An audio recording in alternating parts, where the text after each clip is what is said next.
All right, welcome back. Phase 2 this is the second part of our training. As we mentioned, this is going to go towards more of some of the command comms and some of the theory and setup of communications and theater level communications.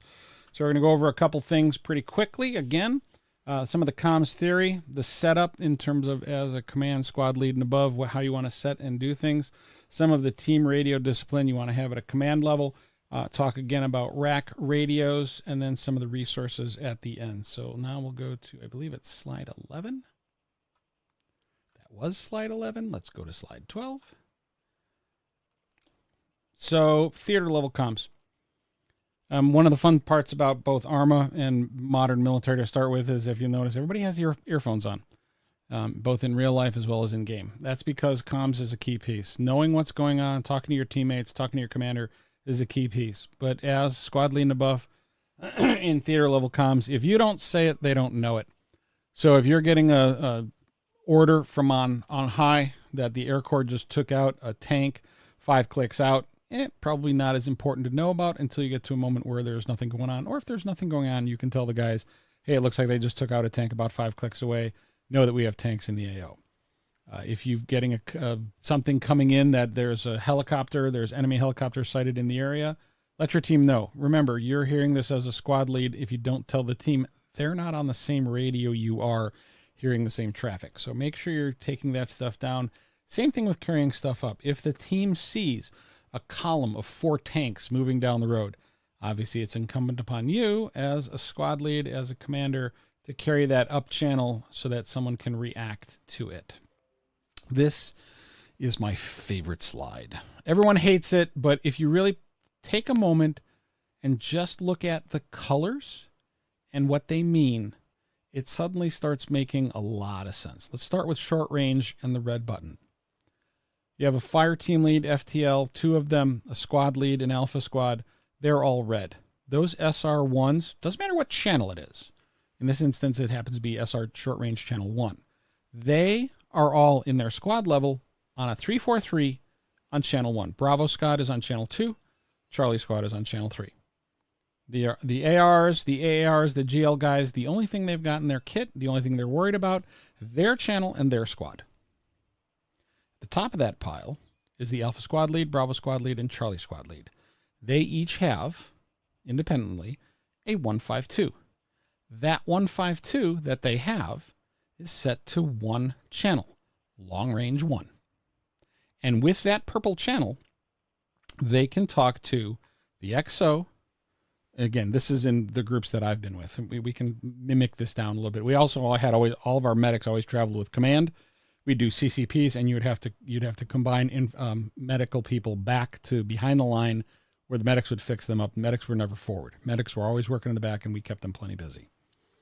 But on the purple channels, you see CO, XO, and then even the air squad with purple right there in the center of the air. All of those can be reached by the various squad leads. They are not necessarily talking to air. That is the responsibility of the RTO. But again, the air team can talk to them, and they can talk to the air team, or at least hear what's going on, especially when they're calling in CAS. Because a lot of times, while the XO will direct the air team to the area, it'll be air talking to the various squads on the ground to make sure they're popping smoke, popping in the right color smoke, making sure that air is seeing the smoke, especially in a danger close CAS run. Pretty simple. One of the modifications I think I'm going to make for this whole team is, you see short range 99. I think we're going to come up with a different channel for that, and it would be my contention that that's short range 1. Because when you drop into game, the first thing that your 343 is set to is channel 1. That should be the wrong channel. That should only be the channel we drop in with, or the emergency channel. And this is where I'm going to say that both command and our XO, RTO, and XO would carry a 3rd radio. And the exclusive purpose of that 3rd radio will be a short range radio set to channel 1, so that anybody who is separated from their teams, down and wounded, squad lead, 2 IC is down, and he doesn't have a long-range radio, will be able to change to the yellow emergency channel and be able to get a hold of somebody. We used 99 back in the day. That was what we always did it and turned it to. But command, those guys at the top always had an extra radio, or if we thought that someone was lost, we would turn to that radio. Going through some of the other channels, just so we have it, you have LRO2, and that's the intra squad channel. I'm going to recommend for Air Corps that they set their 103s to whatever channel they want. In our world, we had RTO that would talk to each of the major branches at the top of the house using the light blue. We're not going to do that here. You'll have a long range channel 1, which everyone will be on, Air Corps will be on, commanders will be on, and the squad leads will be on. And then Air will have its own channel for its air-to-air comms. Slide 13? That is slide 13. Slide 14. There we go. One of the things, if every squad I've ever been with, every clan I've ever been with, one of the first things you do when you're setting up, it's usually commanding officer. Sometimes they would push this down to each of the squad leads as they were setting the channels for their various groups and branches. If you'll see in this particular slide on the map, it is Stratus. That is the airport that we all know and love so well. Somewhere in the ocean, somewhere near the AO, but in a place that's easily read, not with a bunch of terrain. Command long range channel 1. Alpha squad is on short range channel 1. Bravo squad short range channel 2. We knew that meant 343, so we really didn't have to put the 343 in there. And here emergency channel was set to 7. Air was on long range channel 3. That was air to air, in case we ever needed to get a hold of them. They would also be on command. This exists and is written on the map before any mission, so that if you're squad lead for Bravo and things go sideways, and for some reason you need to get a hold of Alpha because you've lost your squad lead and all sorts of reasons, you will at least know what the channels are. If you are a squad member and you're lost from your team, but you know or think that you're near one of the other squads, you can then change your short range radio to what you think is another squad that's nearby and hopefully communicate with them. So we always wrote the channels that we were using for that op on the map. We get really fancy with calling them out and giving them different names because we never actually said names. We gave them titles. Like, we're going out on chocolate, and then this will be cherries, and then we knew what that meant, because if you were doing team versus team, you don't want to tell people what radio you're on. Keep comms tight. This is at a squad level, squad leader and above. Keep them tight. Keep it critical. Battle information. Nature of radio traffic is not a phone call. This is not a walkie-talkie, and it's not for idle chit-chat. Manage teams comms as a tool in the field, not a toy.